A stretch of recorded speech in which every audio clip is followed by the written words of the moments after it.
Friends, welcome back to my YouTube channel. ಎಲ್ಲರೂ ಹೇಗಿದ್ದೀರಾ? ಚೆನ್ನಾಗಿದ್ದೀರಾ ಅಂತ ಭಾವಿಸ್ತಾ ಬ್ಲಾಗ್ ಸ್ಟಾರ್ಟ್ ಮಾಡ್ತಿದ್ದೀನಿ. ಬನ್ನಿ, ಇವತ್ತು 11 ಡೇಸ್ ಚಾಲೆಂಜಲ್ಲಿ ಡೇ 3 ಹೆಂಗೋಗುತ್ತೆ ಏನು ಅಂತ ನೋಡೋಣ. ಫಸ್ಟ್ ಡೇಯಲ್ಲಿ ನಾನು ಎಷ್ಟೇ ವೇಟ್ ಇದ್ದೆ ಅಂತ ಹಾಕಿದ್ದೀನಿ, ಸೆಕೆಂಡ್ ಡೇಯಲ್ಲೂ ಎಷ್ಟಿದ್ದೆ ಅಂತ ಹಾಕಿದ್ದೀನಿ. ಇವತ್ತು 3ನೇಲಿ ನಾನು ವೇಟ್ ಎಷ್ಟಿದ್ದೀನಿ ಅಂತ ಲಾಸ್ಟಲ್ಲಿ ಹಾಕ್ತೀನಿ ಫ್ರೆಂಡ್ಸ್. ಎಲ್ಲರೂ ವೀಡಿಯೋ ಸ್ಕಿಪ್ ಮಾಡಿಬಿಡಿ, ಕೊನೆ ತನಕ ವೀಡಿಯೋ ನೋಡಿ. ಇವತ್ತು ವೆಯ್ಟ್ ಲಾಸ್ ರೊಟ್ಟಿ ಹೇಗೆ ಮಾಡೋದು ಅಂತ ತೋರಿಸಿದ್ದೀನಿ. ಅದನ್ನು ತಿಂತಾ ಬನ್ನಿ, ನಿಜವಾಗ್ಲೂ ವೆಯ್ಟ್ ಲಾಸ್ ಆಗುತ್ತೆ. ನನಗೊಂದು ಕಮೆಂಟ್ ಬಂದಿದೆ ಫ್ರೆಂಡ್ಸ್, ಅದೇನು ಅಂತ ನೋಡೋಣ ಬನ್ನಿ, ಅದಕ್ಕೆ ಆನ್ಸರ್ ಮಾಡ್ತೀನಿ. ಅದಕ್ಕೂ ಮುಂಚೆ ಫ್ರೆಂಡ್ಸ್, ಯಾರೆಲ್ಲ ನನ್ನ ವೀಡಿಯೋ ನೋಡ್ತಿದ್ದೀರಾ ಪ್ಲೀಸ್ ಸಬ್ಸ್ಕ್ರೈಬ್ ಆಗಿ ನನ್ನ ವೀಡಿಯೋ ನೋಡಿ. ಯಾರಿಗೆಲ್ಲ ಈ ವಿಡಿಯೋ ಇಷ್ಟ ಆಗುತ್ತೋ ಲೈಕ್ ಮಾಡಿ, ಶೇರ್ ಮಾಡಿ, ಕಮೆಂಟ್ ಮಾಡಿ. ನಿಮ್ಮ ಅನಿಸಿಕೆ ಅಭಿಪ್ರಾಯಗಳನ್ನು ಕಮೆಂಟ್ ಮೂಲಕ ತಿಳಿಸಿ ಫ್ರೆಂಡ್ಸ್. ನನಗೆ ಗೊತ್ತಿದ್ದರೆ ನಾನು ಅದಕ್ಕೆ ಆನ್ಸರ್ ಮಾಡ್ತೀನಿ. ಫ್ರೆಂಡ್ಸ್, ಇಲ್ಲಿ ಸೈಡಲ್ಲಿ ಹಾಕ್ತೀನಿ, ಓದ್ಕೊಳ್ಳಿ. ಹಾಯ್ ಮ್ಯಾಮ್, ನಮಸ್ತೆ. ನಮಸ್ತೆ ಮ್ಯಾಮ್. ನನಗೆ ಒಂದು ಕನ್ಫ್ಯೂಸ್ ಇದೆ. ಡಿನ್ನರ್ಗೆ ಏನು ತೊಗೋಬೇಕು, ಎಷ್ಟು ತೊಗೋಬೇಕು, ಐಡಿಯಾಸ್ ಗೊತ್ತಿಲ್ಲ. ನೆಕ್ಸ್ಟ್ ವೀಡಿಯೋದಲ್ಲಿ ಎಕ್ಸ್ಪ್ಲೇನ್ ಮಾಡಿ. ನಾನು ಕಾಯ್ತಾ ಇರ್ತೀನಿ ಮ್ಯಾಮ್. ಪ್ಲೀಸ್ ಕಮೆಂಟಲ್ಲಿ ಹೇಳ್ಬೇಡಿ, ವೀಡಿಯೋವಲ್ಲೇ ಹೇಳಿ ಅಂತ ಕಮೆಂಟ್ ಹಾಕಿದ್ದಾರೆ. ಯಾರೋ ಗೊತ್ತಿಲ್ಲ, ಅವ್ರ ಹೆಸರು ಹಾಕಿಲ್ಲ. ಫ್ರೆಂಡ್ಸ್, ಯಾವತ್ತೂ ಡಿನ್ನರು ತುಂಬಾ ಲೈಟ್ ಆಗಿರಬೇಕು. ಯಾಕೆ ಗೊತ್ತಾ? ಬೇಕಾದ್ರೆ ಬೆಳಗ್ಗೆ ಫುಡ್ ಒಂದು ಸ್ವಲ್ಪ ಜಾಸ್ತಿ ತೊಗೊಂಡು, ಈಗ ಸೂರ್ಯ ಹೆಂಗೆ ಉದಯ ಆಯ್ತಾನೆ, 10 ಗಂಟೆ ಆಯ್ತಾಯ್ತು ಸೂರ್ಯ ಎಷ್ಟು ಬಿಸಿಲಿರುತ್ತೆ, ಮಧ್ಯಾಹ್ನ ಆಯ್ತಾಯ್ತು ಎಷ್ಟು ಬಿಸಿಲಿರುತ್ತೆ, ಆ ರೀತಿ ಊಟ ಹೋಗಬೇಕು ಫ್ರೆಂಡ್ಸ್. ಇವಾಗ ಬೆಳಿಗ್ಗೆ ಬ್ರೇಕ್ಫಾಸ್ಟ್ ಸ್ವಲ್ಪ ಜಾಸ್ತಿ ತೊಗೊಳ್ಳೋಣ, ಏನು ನೋ ಪ್ರಾಬ್ಲಮ್. ಮಧ್ಯಾಹ್ನವೂ ಅಷ್ಟೇ ಹೆವಿನೇ ತೊಗೊಳ್ಳೋಣ, ನಮ್ಮ ಬಾಡಿ ವರ್ಕ್ ಆಗುತ್ತೆ. ಹೆವಿ ಊಟ ತಿಂದರೂ ಏನೂ ಡೇಂಜರ್ ಇಲ್ಲ, ಅದು ಆರೋಗ್ಯ ಆಗುತ್ತೆ. ಸ್ವಲ್ಪ ವರ್ಕ್ ಮಾಡ್ತಾ ಇರ್ತೀವಿ, ಬ್ಯುಸಿ ಇರ್ತೀವಿ, ಬ್ಯುಸಿ ಶೆಡ್ಯೂಲ್ ಇರ್ತೀವಿ. ರಾತ್ರಿ ಆದರೆ ಊಟ ತಿಂದ್ಬಿಟ್ಟು ಮಲಗೋದು, ಸೀರಿಯಲ್ ನೋಡೋದು, ಮಾಮೂಲಿ ದಿನಚರಿ ಕೆಲಸ ಮಲಗ್ಬಿಡ್ತೀವಿ, ವರ್ಕ್ ಏನೂ ಇರೋಲ್ಲ. ಅದರಿಂದ ಫ್ರೆಂಡ್ಸ್, ರಾತ್ರಿ ಅದು ನಮಗೆ ಡೈಜೆಷನ್ ಆಗಬೇಕು ಅಂದರೆ ರಾತ್ರಿ ಡಿನ್ನರು ತುಂಬಾ ಲೈಟಾಗಿರಬೇಕು. ಅದರಲ್ಲಿ ಮೇನು ಪ್ರೋಟೀನ್ ಇರಬೇಕು. ಪ್ರೋಟೀನ್ ಇರೋದ ಜಾಸ್ತಿ ತೊಗೊಳ್ಳಿ ಫ್ರೆಂಡ್ಸ್. ವೆಯ್ಟ್ ಲಾಸ್ ಅಂತೂ ಆಗ್ತೀರಾ. ನಿಮಗೆ ಬೊಜ್ಜು ಜಾಸ್ತಿ ಇದೆ ಅಂತಲೂ ಕಮೆಂಟ್ ಇದೆ. ಬೊಜ್ಜು ಸಹ ಕಡಿಮೆ ಆಗ್ತಾ ಬರ್ತದೆ. ಮತ್ತು ಫೈಬರ್ ಅಂಶ, ನಾರಿನಂಶ ಹೇರಳವಾಗಿರಬೇಕು ಫ್ರೆಂಡ್ಸ್. ನಾರಿನಂಶ ಯಾವುದರಲ್ಲಿದೆ? ಅಗಸೆ ಬೀಜದಲ್ಲಿದೆ. ಅಗಸೆ ಬೀಜ ಜಾಸ್ತಿ ನೆಟ್ಸ್ಗಳೆಲ್ಲ ಫೈಬರ್ ಅಂಶ ಜಾಸ್ತಿ ಇದೆ ಫ್ರೆಂಡ್ಸ್. ಅದು ಯೂಸ್ ಮಾಡಿ. ಸೊಪ್ಪು, ತರಕಾರಿಗಳು ಮತ್ತು ಸೂಪು, ವೆಜಿಟೇಬಲ್ ಸೂಪು ಅದನ್ನು ತಗೊಂಡ್ರೆ ನನ್ನ ಪ್ರಕಾರ ವೆಯ್ಟ್ ಲಾಸ್ ಬೇಗನೆ ಬರ್ನ್ ಆಗುತ್ತೆ. ಯಾಕಂದರೆ ನಾನು 3 ತಿಂಗಳಲ್ಲಿ ಎಕ್ಸ್ಪೀರಿಯೆನ್ಸ್ ಆಗಿದೆ. ಆ ಎಕ್ಸ್ಪೀರಿಯೆನ್ಸ್ ಮೇಲೆ ನಿಮಗೆ ಆನ್ಸರ್ ಮಾಡ್ತಿದ್ದೀನಿ ಅಷ್ಟೇ, ನನಗೇನು ಗೊತ್ತು ಅಂತಲ್ಲ. ಆ ರೀತಿ ತೊಗೊಳ್ಳಿ. ಇನ್ನು ಪ್ರೋಟೀನ್ ಯಾವುದ್ರಲ್ಲಿದೆ? ಪ್ರೋಟೀನು ಫ್ರೆಂಡ್ಸ್, ವೆಜ್ ಅವ್ರಿಗಾದರೆ ಪನ್ನೀರಲ್ಲಿದೆ. ಪನ್ನೀರ ಕಣ್ಣು ಮುಚ್ಕ ಯೂಸ್ ಮಾಡ್ಬೋದು. ಅದರಲ್ಲಿ ಪನ್ನೀರಲ್ಲಿ ಪ್ರೋಟೀನ್ ಜಾಸ್ತಿ ಇದೆ. ಮತ್ತು ಮೊಸರಲ್ಲಿದೆ, ಫಿಶ್ಶು, ಚಿಕನ್ನು, ಇದರಲ್ಲೇ ಮೊಟ್ಟೆ. ದಿನಕ್ಕೆ 2 ಮೊಟ್ಟೆ ತಿನ್ನಿ ಫ್ರೆಂಡ್ಸ್. ವೆಯ್ಟ್ ಲಾಸ್ ಆಗಬೇಕನ್ನೋರು ತಿನ್ನಿ, ವೆಯ್ಟ್ ಲಾಸ್ ಆಗಬಾರ್ದು ಅನ್ನೋರು ತಿನ್ನಿ. ವೆಯ್ಟ್ ಲಾಸ್ಗೆ ಇದು ಮೊಟ್ಟೆ ಅಂತೂ ಸೂಪರಾಗಿ ವರ್ಕ್ ಮಾಡುತ್ತೆ. ಡೈಲಿ ಒಂದು ಮೊಟ್ಟೆ ತೊಗೊಂಡು ಬನ್ನಿ. ವಾರದಲ್ಲಿ ಒಂದು 3 ದಿನನಾರು ತಗೊಳ್ಳಿ. ಯಾಕಂದರೆ ಕೆಲವರು ಆ ವಾರ ತಿನ್ನಲ್ಲ, ಈ ವಾರ ತಿನ್ನಲ್ಲ. ನಾನು ಸೋಮವಾರ ತಿನ್ನಲ್ಲ. ಹಾಗೆ ತಿಂದಾರು ವಾರ ಬಿಡಿ, ಬಾಕಿ ದಿನ ಪ್ರೋಟೀನ್ ಜಾಸ್ತಿ ಇರುತ್ತೆ. ಆ ರೀತಿ ತೊಗೊಬಂದರೆ ನಿಮಗೆ ನಿಜವಾಗ್ಲೂ ಪ್ರೋಟೀನ್ ಇರೋದು, ಫೈಬರ್ ಇರೋದು, ನಾರಿನಂಶ ಹೇರಳವಾಗಿರೋದು ಫ್ರೆಂಡ್ಸ್. ತಗೋತಾ ಬಂದರೆ ನೀವು ನಿಮ್ಮ ಕಮೆಂಟ್ ಆನ್ಸರ್ ತೆಗೆದು ಅನ್ಕೋತೀನಿ. ಡಿನ್ನರ್ ಲೈಟಾಗಿ ತಗೋತಾ ಬಂದರೆ ನೀವು ವೆಯ್ಟ್ ಲಾಸ್ ಆಗೇ ಆಗ್ತೀರಾ. ಅದು ನನಗೆ ಅನುಭವ ಆಗಿದೆ, ಅದಕ್ಕೆ ನಾನು ನಿಮ್ಮ ಜೊತೆ ಶೇರ್ ಮಾಡ್ತಿದ್ದೀನಿ ಫ್ರೆಂಡ್ಸ್. ಬನ್ನಿ. ಆದರೂ ಫ್ರೆಂಡ್ಸ್, ನಾರ್ಮಲ್ ಅವರೇ ಆಗಲಿ, ಯಾವತ್ತೂ ಯಾರೇ ಆಗಲಿ 7:30 ಒಳಗೆ ಸ್ವಲ್ಪ ಊಟ ತಿನ್ನಿ, ಡಿನ್ನರ್ ತಿನ್ನಿ. ವೆಯ್ಟ್ ಲಾಸ್ ಮಾಡೋರೇ ಅಂತಲ್ಲ, ನಾರ್ಮಲ್ ಆಗಿರೋರು ಅಷ್ಟೇ 7:30 ಒಳಗೆ ತಿಂದ್ಬಿಟ್ಟು 3 ಅವರ್ ಗ್ಯಾಪ್ ಇರಬೇಕು ಫ್ರೆಂಡ್ಸ್. ಯಾರಿಗೇ ಆದರೂ ಅಷ್ಟೇ, ನಾವು ಊಟ ತಿನ್ನೋದಕ್ಕೂ ನಾವು ಮಲ್ಕೋದಕ್ಕೂ 3 ಅವರ್ ಮಿನಿಮಮ್ ಅಂದರೆ 2 ಅವರ್ ಗ್ಯಾಪ್ ಇರಬೇಕು. ಅಷ್ಟು ಗ್ಯಾಪ್ ಇದ್ದರೆ ನಿಜವಾಗ್ಲೂ ಬೊಜ್ಜು ಬರೋಲ್ಲ. ನಮ್ಮ ಹೊಟ್ಟೆಲೆಲ್ಲ ಮೇನ್ ನಮ್ಮ ದೇಹದಲ್ಲೆಲ್ಲ ಹೊಟ್ಟೆನೇ ಮೂಲಕ್ಕಿದ್ರೆ ಫ್ರೆಂಡ್ಸ್. ಹೊಟ್ಟೆ ಯಾರು ಚೆನ್ನಾಗಿದೆ ಅವನಿಗೆ ಆರೋಗ್ಯ ಬಗ್ಗೆ ಸೂಪರಾಗಿದೆ ಅಂತ. ಹೊಟ್ಟೆ ನೀಟಾಗಿ ಇಟ್ಕೋಬೇಕು. ಹೊಟ್ಟೆ ನೀಟಾಗಿ ಇಟ್ಕೊಳ್ಳಿಲ್ಲ ಅಂದರೆ ಥೈರಾಯ್ಡ್ ಬರುತ್ತೆ, ಕಿಡ್ನಿ ಪ್ರಾಬ್ಲಮ್ ಬರುತ್ತೆ, ಲಿವರ್ ಪ್ರಾಬ್ಲಮ್ ಬರುತ್ತೆ, ಹಾರ್ಟ್ ಪ್ರಾಬ್ಲಮ್ ಬರುತ್ತೆ. ಪ್ರತಿಯೊಂದು ಸಮಸ್ಯೆನೂ ಈ ಬೊಜ್ಜಿಂದನೇ ಬರೋದು ಫ್ರೆಂಡ್ಸ್. ಬೊಜ್ಜು ಶೇಖರಣೆ ಆಗಬಾರ್ದು ನಮ್ಮ ದೇಹದಲ್ಲಿ. ಬೊಜ್ಜು ನಾವು ಈಚೆ ಹಾಕಬೇಕು ಅನ್ನೋದು ಅಂದರೆ ಇದೊಂದು ಟಿಪ್ಸು ಅಂತಲೇ ಅಂದ್ಕೊಳ್ಳಿ ಫ್ರೆಂಡ್ಸ್. ನೀವು 7:30 ಒಳಗಡೆನೇ, ಯಾರೇ ಆದರೂ ಸರಿ 7:30 ಒಳಗಡೆನೇ ಊಟ ತಿನ್ನಿ. ಆಮೇಲೆ 2 ಅವರ್ ಗ್ಯಾಪ್ ಇಟ್ಕೊಂಡು ಮಲ್ಕೊಳ್ಳಿ. ಅದರಿಂದ ವೆಯ್ಟ್ ಲಾಸು ಫಾಸ್ಟಾಗಿ ಆಗುತ್ತೆ ಮತ್ತು ಆರೋಗ್ಯನೂ ಚೆನ್ನಾಗುತ್ತೆ. ವೆಯ್ಟ್ ಲಾಸ್ ಅಲ್ಲದ್ರೂ ಆರೋಗ್ಯನೂ ತುಂಬ ಚೆನ್ನಾಗಿರಬೇಕು ಅಂದರೆ ಸ್ವಲ್ಪ ರೈಸ್ ಕಡಿಮೆ ಮಾಡಿ. ರೈಸ ಮಧ್ಯಾಹ್ನ ತಿನ್ನಿ. ರಾತ್ರಿ ಹೊತ್ತು ರೈಸ್ ತಿನ್ನೋಕ್ಕೆ ಹೋಗಬೇಡಿ. ಲೈಟಾಗಿರೋದು, ಈಗ ಅಕ್ಕಿ ದೋಸೆನೋ ಚಪಾತಿನೂ ಲೈಟಾಗಿ ಒಂದೇ ತೊಗೊಳ್ಳಿ ಫ್ರೆಂಡ್ಸ್. ರವೆ ದೋಸೆನೋ, ಈ ರೀತಿ ದೋಸೆ ಐಟಮು ಈ ರೀತಿ ತಿನ್ಕೊಬನ್ನಿ. ರೈಸ್ ಮಾತ್ರ ಸ್ವಲ್ಪ ರಾತ್ರಿ ಕಡಿಮೆ ಮಾಡಿ. ಮಧ್ಯಾಹ್ನ ಟೈಮು ಸ್ವಲ್ಪ ಹೆಚ್ಚಾಗಿ ತಿಂದರೂ ನಡೀತದೆ. ನಿಮ್ಮ ಕ್ವಶನ್ಗೆ ಆನ್ಸರ್ ಸಿಕ್ತು ಅಂದ್ಕೋತೀನಿ. Thank you for comment. ಬನ್ನಿ ಫ್ರೆಂಡ್ಸ್, ಇವಾಗ ರೊಟ್ಟಿ ಹೇಗೆ ಮಾಡೋದು ಅಂತ ನೋಡೋಣ. ಮಧ್ಯಾಹ್ನ ನಾನು ಏನು ತೊಗೊಂಡಿದ್ದೀನಿ, ಆಮೇಲೆ ಸಂಜೆ ನಾನು ಇವತ್ತು ಓಟ್ಸ್ ತೊಗೊಂಡಿದ್ದೀನಿ. ಓಟ್ಸು ಅಷ್ಟೇ ಸೂಪರಾಗಿ ಓಟ್ಸು ಅಷ್ಟೇ ಚೆನ್ನಾಗಿ ವರ್ಕ್ ಮಾಡುತ್ತೆ. ನಾನು ಆಲೇ 1 ಡಬ್ಬ ತಿರೋಗಿ, ಇದು 2ನೇ ಡಬ್ಬ ನಂದು. ನಾನು ಓಟ್ಸ್ ತೊಗೊಂಡಿದ್ದೀನಿ. ಮಧ್ಯಾಹ್ನ ಊಟ ಹೆವಿ ಜಾಸ್ತಿ ಆಯಿತು ಅಂತ ಅದನ್ನೇನು ತೊಗೊಂಡೆ, ಎಷ್ಟು ತೊಗೊಂಡೆ ಎಲ್ಲ ನಾನು ತೋರಿಸ್ತೀನಿ. ಎಲ್ಲೂ ವೀಡಿಯೋ ಸ್ಕಿಪ್ ಮಾಡಿಬಿಡಿ, ಕೊನೆ ತನಕ ವೀಡಿಯೋ ನೋಡಿ. ಕೊನೆಯಲ್ಲಿ ನಾನು ಎಷ್ಟು ವೆಯ್ಟ್ ಇದ್ದೀನಿ ಅಂತಲೂ ಹಾಕಿದ್ದೀನಿ, ಅದನ್ನು ಸಹ ನೋಡಿ ಫ್ರೆಂಡ್ಸ್. ಇವಾಗ ನಾನು ತಿಂಡಿಗೆ ರವೆ ರೊಟ್ಟಿ ತೊಗೋತಾ ಇದ್ದೀನಿ. ಬನ್ನಿ ಅದು ಹೇಗೆ ಮಾಡೋದು ಅಂತ ತೋರಿಸ್ತೀನಿ. ಈಗ 1 ಬೌಲ್ ರವೆ ತೊಗೊಂಡಿದ್ದೀನಿ. ಚಿರೋಟಿ ರವೆ ಫ್ರೆಂಡ್ಸ್. ಈ ರೀತಿ ರೊಟ್ಟಿ ಮಾಡ್ಕೊತೀನಿ. ವೆಯ್ಟ್ ಲಾಸ್ ತುಂಬಾ ಈಸಿಯಾಗಿ ಆಗುತ್ತೆ. ಈಗ ಇದಕ್ಕೆ ಎಷ್ಟು ಬೇಕಷ್ಟು ಕ್ಯಾರೆಟ್ ತುರಿ ತಗೋತಾ ಇದ್ದೀನಿ. ಕ್ಯಾರೆಟ್ ತುರಿ, ಸ್ವಲ್ಪ ಈರುಳ್ಳಿ, ಕ್ಯಾರೆಟು ಮತ್ತು ಒಂದು ಮೂಲಂಗಿ ಎರಡನ್ನೂ ತುರ್ಕೊಂಡಿದ್ದೀನಿ ಫ್ರೆಂಡ್ಸ್. ನಾನು ಮೂಲಂಗಿನೂ ಇದೆ, ಇದರಲ್ಲಿ ಕ್ಯಾರೆಟು ಇದೆ, ಇಷ್ಟನ್ನು ಹಾಕೋತಾ ಇದ್ದೀನಿ. ನೆಕ್ಸ್ಟ್ ಇದಕ್ಕೆ ದಪ್ಪ ಮೆಣಸಿನ್ಕಾಯಿನೂ ತುರ್ಕೊಂಡಿದ್ದೀನಿ, ಅದನ್ನು ಹಾಕೋತಾ ಇದ್ದೀನಿ. ನಿಮ್ಮ ಖಾರಕ್ಕೆ ಎಷ್ಟು ಬೇಕೋ ಅಷ್ಟು ಹಸಿಮೆಣಸಿನ್ಕಾಯಿ ಇಷ್ಟು ಹಾಕ್ಕೊಂಡಿದ್ದೀನಿ. ದಪ್ಪ ಮೆಣಸಿನ್ಕಾಯಿ ಫುಲ್ ಹಾಕ್ತೀನಿ.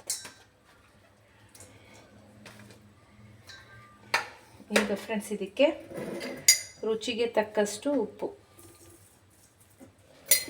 ಹಾಕ್ಕೊಂಡು ಈಗ ಫಸ್ಟ್ ಇದನ್ನು ನೀಟಾಗಿ ಹಿಂಗೆ ಮಿಕ್ಸ್ ಮಾಡ್ಕೊಳ್ಳೋಣ.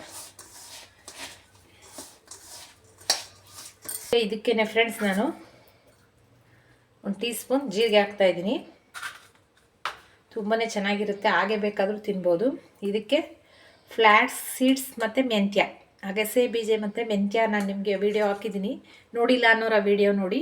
ಇದನ್ನು ಯಾವುದೇ ಚಪಾತಿ, ರೊಟ್ಟಿ, ದೋಸೆ ಎಲ್ಲರ ಜೊತೆ ಹಾಕೋ ತಿಂದರೆ ಫ್ರೆಂಡ್ಸ್ ನಮಗೆ ವೆಯ್ಟು ಬರ್ನ್ ಆಗ್ತಾ ಬರುತ್ತೆ. ನಾನು ಅದಕ್ಕೆ ಇದನ್ನು ಹಾಕ್ತೀನಿ. ಇದು ಹಾಕಿದ್ದೀವಿ ಅನ್ನೋದೇ ಗೊತ್ತಾಗಲ್ಲ. 1 ಸ್ಪೂನ್ ಹಾಕ್ತಾಯಿದ್ದೀನಿ.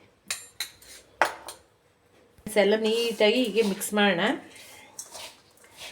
ನಿಜವಾಗ್ಲೂ ಯಾರಿಗೆ ಡೈಜೆಷನ್ ಸರಿಯಾಗಿ ಆಗಲ್ಲ ಅಂತೀರಾ ಅವರು ಈ ರೀತಿ ಮಾಡ್ಕೊತೀನಿ. ಡೈಜೆಷನ್ ಸೂಪರಾಗಿ ಆಗುತ್ತೆ. ಒಂದು ತಿಂದರೆ ಹೊಟ್ಟೆ ತುಂಬ್ಕೊಬಿಡುತ್ತೆ ಫ್ರೆಂಡ್ಸ್.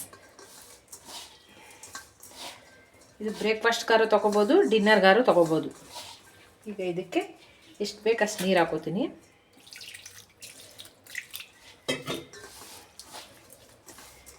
ಹಾಕ್ಕೊಂಡು ಸ್ವಲ್ಪ ನೀರು ಜಾಸ್ತಿ ತಗೊಳುತ್ತೆ ಫ್ರೆಂಡ್ಸ್. ರವೆ ಅಲ್ವಾ ಇದು, ಅದಕ್ಕೆ ನೀರು ಜಾಸ್ತಿ ತಗೊಳ್ಳುತ್ತೆ. ಈಗ ಇದು ಫ್ರೆಂಡ್ಸ್ ಈ ರೀತಿ ಅದಕ್ಕೆ ಕಲಿಸ್ಕೋಬೇಕು.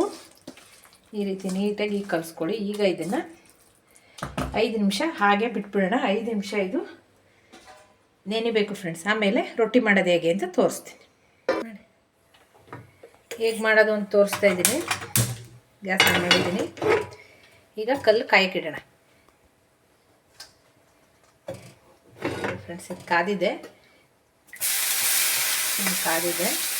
ಈಗ ಸಿಮ್ಮಲ್ಲಿ ಇಡೋಣ. ಸಿಮ್ಮಲ್ಲಿ ಇಟ್ಬಿಟ್ಟು ನಮ್ಗೆ ಎಷ್ಟು ಬೇಕಷ್ಟು ತಗೊಳ್ಳಿ.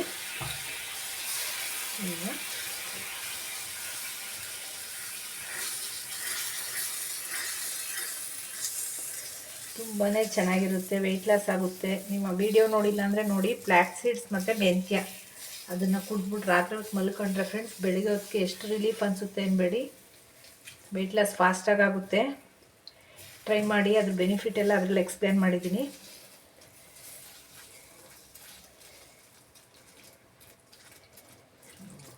ಈಗ ಆಗಿದೆ ಫ್ರೆಂಡ್ಸ್ ಇದು. ಈಗ ಪೂರಿ ಜಾಸ್ತಿ ಮಾಡೋಣ. ಇದಕ್ಕೆ ಬೇಕಾದರೆ ಎಣ್ಣೆ, ತುಪ್ಪ ನಿಮ್ಗೆ ಯಾವ್ದು ಬೇಕು ಅದು ಹಾಕ್ಕೊಡಿ. ತುಪ್ಪ ಹಾಕೊಂಡ್ರೆ ಉತ್ತಮ. ವೆಯ್ಟ್ ಲಾಸ್ ಆಗೋದ್ರೆ ತುಪ್ಪ ಹಾಕೊಳ್ಳಿ, ಎಣ್ಣೆ ಹಾಕೋಬೇಡಿ. ಎಣ್ಣೆ ಹಾಕೊಳ್ಳೋದಾದರೆ ಗಾಂಡೆಣ್ಣೆ ಯೂಸ್ ಮಾಡಿ ಫ್ರೆಂಡ್ಸ್. ವೆಯ್ಟ್ ಲಾಸ್ಗೆ ಗಾಂಡೆಣ್ಣೆ ತುಂಬಾ ಒಳ್ಳೆಯದು. ಈ ರೆಗ್ಯುಲರ್ ಎಣ್ಣೆ ಅಂತೂ ವೆಯ್ಟ್ ಲಾಸ್ ಆಗಲ್ಲ, ವೆಯ್ಟ್ ಗೇನ್ ಆಗ್ತೀವಿ ನಾವು. ಈಗ ನಾನು ಎಣ್ಣೆ ತುಪ್ಪ ಏನೂ ಹಾಕೋತಾ ಇಲ್ಲ, ಹಾಗೆ ನಾನು ತಿನ್ನೋದು ಹಾಗೆ ಫ್ರೆಂಡ್ಸ್. ಮನೆಯವ್ರಿಗೆಲ್ಲ ಹಾಕಿದ್ರೆ ಎಣ್ಣೆ ತುಪ್ಪ ಹಾಕ್ತೀನಿ, ನನಗೆ ಎಣ್ಣೆ ತುಪ್ಪ ಏನೂ ಹಾಕೊಳ್ಳಲ್ಲ. ತುಪ್ಪ ಆಲ್ರೆಡಿ ತುಪ್ಪ ಹಾಕ್ಕೊಳ್ಳಿ ಫ್ರೆಂಡ್ಸ್, ಎಣ್ಣೆ ಮಾತ್ರ ಹಾಕೊಳ್ಳೋಕೆ ಹೋಗ್ಬಿಡಿ. ಎಣ್ಣೆ ಹಾಕೊಂಡ್ರೆ ಗಾಂಡೆಣ್ಣೆನೇ ಹಾಕ್ಕೊಳ್ಳಿ. ಈಗ ಫ್ರೆಂಡ್ಸ್ ಇದಾಗಿದೆ ನೋಡಿ, ಇದೇ ಬರ್ತಾ ಇದೆ. ಈ ರೀತಿ ಬರುತ್ತೆ ನೋಡಿ, ಎಷ್ಟು ತೆಳುಗಿದೆ ನೋಡಿ. ಕ್ಯಾರೆಟು, ಈರುಳ್ಳಿ, ದಪ್ಪ ಮೆಣಸಿನ್ಕಾಯಿ, ಮೂಲಂಗಿ ಎಲ್ಲ ಕಾಣಿಸ್ತಿದೆ. ಬೇಕಾದ್ರೆ ಸೊಪ್ಪುಗಳು ಹಾಕೋಬೋದು. ಅದೊಂದು ಸರಿ ಮಾಡ್ಕೊತೀನಿ ನಾನು. ಈ ಥರ ಒಂದು ಸರಿ ಮಾಡ್ಕೊತೀನಿ. ಬೇಕು ಅಂದರೆ ಕಮೆಂಟ್ ಮಾಡಿ ಫ್ರೆಂಡ್ಸ್. ಆ ರೀತಿನೂ ತೋರಿಸ್ತೀನಿ ನೆಕ್ಸ್ಟ್ ವಿಡಿಯೋಲ್ಲಿ. ನೋಡಿ ಫ್ರೆಂಡ್ಸ್, ವೆಯ್ಟ್ ಲಾಸ್ ರೊಟ್ಟಿ ರೆಡಿ ಟು ಹೀಟ್.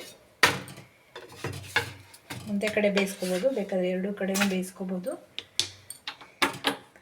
ನಾನು ಈ ರೀತಿದ 2 ರೊಟ್ಟಿ ತೊಗೋತೀನಿ ಫ್ರೆಂಡ್ಸ್. ತುಂಬಾ ಚೆನ್ನಾಗಿರುತ್ತೆ. ಇದಕ್ಕೆ ನಾನು ಚಟ್ನಿ ಅಂತೂ ಹಾಕೋಬೇಡಿ. ಇದಕ್ಕೆ ಟೊಮೊಟೊ ಚಟ್ನಿ, ಪುದೀನ ಚಟ್ನಿ, ಕೊತ್ತಂಬರಿ ಚಟ್ನಿ, ಆ ರೀತಿ ಚಟ್ನಿ ಹಾಕ್ಕೊಳ್ಳಿ. ಚಟ್ನಿ ಹಾಕೊಂಡ್ರೆ ಸ್ವಲ್ಪ ಲೈಟಾಗಿ ಹಾಕ್ಕೊಳ್ಳಿ.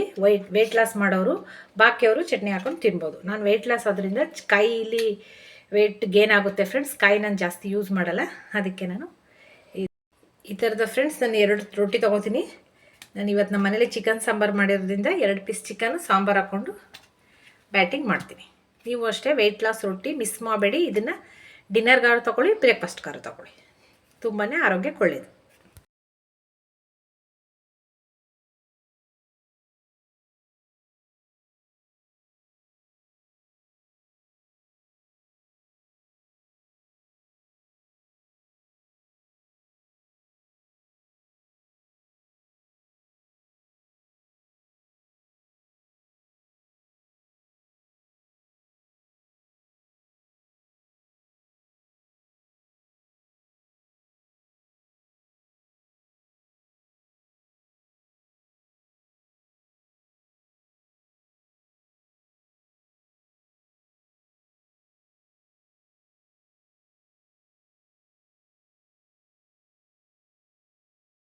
ಫ್ರೆಂಡ್ಸ್, ನಾನು 4 ಗಂಟೆಗೆ ಮಧ್ಯಾಹ್ನ ನೀವು ನೋಡ್ದಂಗೆ ಮುದ್ದೆ ಮತ್ತು ಚಿಕನ್ ಸಾಂಬಾರು ರೈಸು ಎಲ್ಲ ಜಾಸ್ತಿನೇ ಆಗಿದೆ.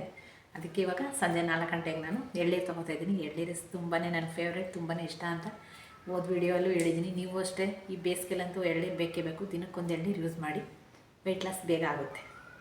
ಇವಾಗ 4 ಗಂಟೆಗೆ ನಾನು ಎಳ್ನೀರು ತೊಗೋತಿದ್ದೀನಿ. ನೆಕ್ಸ್ಟ್ ಸಂಜೆಗೆ ಏನು ತೊಗೋತೀನಿ ಅಂತ ತೋರಿಸ್ತೀನಿ ನೋಡಿ ಫ್ರೆಂಡ್ಸ್.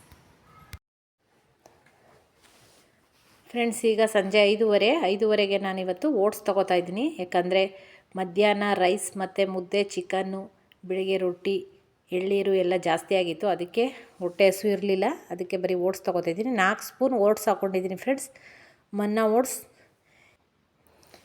ಇದಕ್ಕೆ ನಾನಿವತ್ತು ಮೊಸರು ಹಾಕೋತಾ ಇದ್ದೀನಿ. ಬೇಕು ಅಂದರೆ ಹಾಲನ್ನು ಸಹ ಹಾಕೋಬೋದು. ಹಾಲು ಹಾಕ್ಕೊಂಡು ಹೇಗೆ ಮನ್ನಾ ಓಟ್ಸ್ ಮಿಕ್ಸ್ ಮಾಡೋದು ಅಂತ ಶಾರ್ಟ್ ವೀಡಿಯೋಲ್ಲಿ ಹಾಕಿದ್ದೀನಿ ಫ್ರೆಂಡ್ಸ್, ಬೇಕಂದರೆ ಚೆಕ್ ಮಾಡಿ. ಇದು 2ನೇ ಡಬ್ಬ ನಂದು. 1ನೇ ಡಬ್ಬ ಹಾಲೆ ಕ್ಲೋಸ್ ಆಗಿ 2ನೇ ಡಬ್ಬ ತರಿಸ್ಕೊಂಡಿದ್ದೀನಿ ಮನ್ನಾ ಓಟ್ಸು. ಇದು ಅಷ್ಟೇ ವೆಯ್ಟ್ ಲಾಸ್ಗೆ ತುಂಬಾ ಹೆಲ್ಪ್ ಮಾಡಿದೆ. ನನಗೆ ಇದು ಫ್ಲೇವರ್ ತುಂಬಾ ಇಷ್ಟ ಆಗುತ್ತೆ ಫ್ರೆಂಡ್ಸ್. 4 ಸ್ಪೂನ್ ಹಾಕ್ಕೊಂಡಿದ್ದೀನಿ. ಇವಾಗ ಮೊಸರು ಹಾಕೋತೀನಿ. ಅಗಸೆ ಬೀಜ ಹಾಕೋತಾ ಇದ್ದೀನಿ ಫ್ರೆಂಡ್ಸ್, ಫ್ಲಾಕ್ಸ್ ಸೀಡ್ಸ್. ಇದನ್ನು ಒಂದು 1/4 ಸ್ಪೂನ್ ಹಾಕೋತಾ ಇದ್ದೀನಿ. ಚೆನ್ನಾಗಿರುತ್ತೆ ಈ ರೀತಿ ಹಾಕ್ಕೊಂಡು ತಿನ್ನಿ. ನನಗೆ ಮೊಸರು ಇಷ್ಟ ಆಗುತ್ತೆ.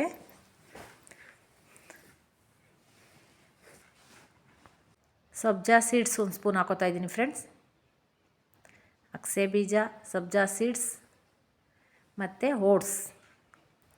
ಇದಕ್ಕೇ ನಮ್ಮ ಮನೇಲೇ ಹಸು ಹಾಲು ಕರಿಯೋದ್ರಿಂದ ಗಟ್ಟಿ ಮೊಸರು ಒಂದು 5 ಸ್ಪೂನ್ ಹಾಕೋತಾ ಇದ್ದೀನಿ. ಫ್ರೆಶ್ ಮೊಸರು ಹಾಕ್ಕೊಳ್ಳಿ ಫ್ರೆಂಡ್ಸ್. ಹುಳಿ ಮೊಸರು ಹಾಕೋಬಿಟ್ರೆ ಚೆನ್ನಾಗಿರಲ್ಲ, ಓಟ್ಸು ತಿನ್ನೋಕ್ಕಾಗಲ್ಲ. ಫ್ರೆಶ್ ಮೊಸರಾದರೆ ಸೂಪರಾಗಿರುತ್ತೆ. ಇದು ಮನೆ ಮೊಸರೇ ಇದು. ಇದನ್ನು ನಾನು 5 ಸ್ಪೂನ್ ಹಾಕೋತಾ ಇದ್ದೀನಿ. ಹುಳಿ ಇರಲ್ಲ, ಫ್ರೆಶ್ ಆಗಿರುತ್ತೆ, ಅದಕ್ಕೆ ತುಂಬಾ ಚೆನ್ನಾಗಿರುತ್ತೆ ಓಟ್ಸ್ ಜೊತೆ. ಇದನ್ನ ಹಾಕ್ಬಿಟ್ಟು ಮಿಕ್ಸ್ ಮಾಡಿಬಿಟ್ಟು ಒಂದು 10 ನಿಮಿಷ ನೆನೆಯಕ್ಕೆ ಬಿಟ್ಬಿಡಿ ಫ್ರೆಂಡ್ಸ್. 10 ನಿಮಿಷ ಇಲ್ದ್ರೆ ಅರ್ಧ ಗಂಟೆ ನೆನೆಯಕ್ಕೆ ಬಿಟ್ಬಿಡಿ. ಆಮೇಲೆ ತಿನ್ನಿ, ತುಂಬಾ ಚೆನ್ನಾಗಿರುತ್ತೆ. ಈಗ ಇದು ತುಂಬ ಗಟ್ಟಿ ಮೊಸರಾದ್ದರಿಂದ ನಾನು ಇದಕ್ಕೆ ಸ್ವಲ್ಪ ಅರ್ಧ ಗ್ಲಾಸ್ ನೀರು ಹಾಕೋತೀನಿ ಫ್ರೆಂಡ್ಸ್. ಫುಲ್ ಗಟ್ಟಿ ಮೊಸರು ಅಂತ. ಇದಕ್ಕೆ ಬೇಕಾದರೆ ನೀವು ಹನಿ ಹಾಕೋಬೋದು, ಖರ್ಜೂರ ಹಾಕೋಬೋದು, ದ್ರಾಕ್ಷಿ ಹಾಕೋಬೋದು, ಗೋಡಂಬಿ ಹಾಕೋಬೋದು, ನಟ್ಸ್ ಹಾಕೋಬೋದು. ನನಗೆ ಇಷ್ಟ ಆಗುತ್ತೆ, ಅದಕ್ಕೆ ನಾನು ಅದೇನೂ ಹಾಕಲ್ಲ. ಇಷ್ಟೇ ಮಿಕ್ಸ್ ಮಾಡಿಬಿಟ್ಟು 10 ನಿಮಿಷ ಇಟ್ಬಿಟ್ಟು ನೆಕ್ಸ್ಟ್ ಇದನ್ನು ನಾನು ಸಂಜೆ ಡಿನ್ನರ್ಗೆ ತೊಗೋತಾ ಇದ್ದೀನಿ. ನೋಡಿ ಫ್ರೆಂಡ್ಸ್, ಈಗ ನಾನು ವೆಯ್ಟ್ ಎಷ್ಟು ಲಾಸ್ ಆಗಿದ್ದೀನಿ. Full happy. ಏಕೆ ಅಂದರೆ ನಾನು ಫಸ್ಟು ನಿಮಗೆ ತೋರಿಸಿದಾಗ 65, 65, 150 ಗ್ರಾಮ್ ಇದೆ. ಇವತ್ತು ನೋಡಿ 3 ಡೇಸ್ಗೆ 64 ಇದ್ದೀನಿ. Full happy. ವೆಯ್ಟ್ ಲಾಸ್ ಚೆನ್ನಾಗಿ ಆಗ್ತಾಯಿದೆ. ನೀವು ನನ್ನ ಜೊತೆ ಜಾಯ್ನ್ ಆಗಿ ಫಾಲೋ ಮಾಡಿ. ಬೆಳಿಗ್ಗೆ ಫ್ರೆಂಡ್ಸ್ ನಾನು ಮಿರಾಕಲ್ ಕಷಾಯ ಕುಡಿದಿದ್ದೀನಿ. ಮಾಮೂಲಿ 20 ನಿಮಿಷ ಎಕ್ಸಸೈಸ್ ಮಾಡಿದ್ದೀನಿ. ವಾಕ್ ಅಥವಾ ಎಕ್ಸಸೈಸ್ ಇರಲೇಬೇಕು. ಆಮೇಲೆ ಡಯಟ್ ಮಾಡಿದ್ದೀನಿ. ಈ ರೀತಿ ಫಾಲೋ ಮಾಡಿ, ನೀವು ಸಹ ವೆಯ್ಟ್ ಲಾಸ್ ಆಗ್ತೀರಾ. ಸಿಗೋಣ ನೆಕ್ಸ್ಟ್ ವೀಡಿಯೋವಲ್ಲಿ.